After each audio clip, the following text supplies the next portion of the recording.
આણંદ જિલ્લાના સોજિત્રા શહેરમાં અંદાજિત 9 કરોડ 63 લાખ રૂપિયાના વિવિધ વિકાસ કાર્યોનું ખાતમુહૂર્ત અને લોકાર્પણ કરવામાં આવ્યું।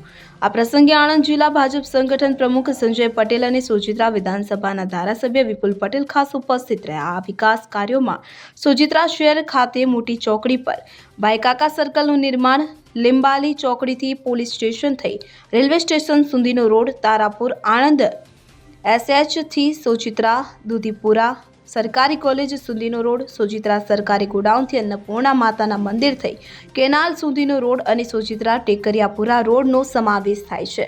કાર્યક્રમમાં સોજિત્રા શહેર અને તાલુકાના સંગઠન પ્રમુખો, મહામંત્રીઓ, તાલુકા પંચાયત પ્રમુખ, જિલ્લા પંચાયત સભ્યો, તાલુકા પંચાયત સભ્યો, વિવિધ સંગઠનના આગેવાનો, હોદ્દેદારો, પૂર્વ તાલુકા પંચાયત પ્રમુખો, પૂર્વ સંગઠન પ્રમુખો, શહેર અને તાલુકા સંગઠનના હોદ્દેદારો, પદાધિકારીઓ, કાર્યકર્તાઓ તેમજ સોજિત્રા શહેર અને તાલુકાના નગરજનો મોટી સંખ્યામાં ઉપસ્થિત રહ્યા હતા। Bureau report CN24 news.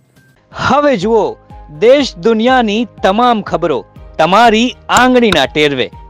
ઉઠાવો મોબાઈલ અને Google Play Store પરથી ડાઉનલોડ કરો અમારી CN24 ન્યૂઝ મોબાઈલ એપ।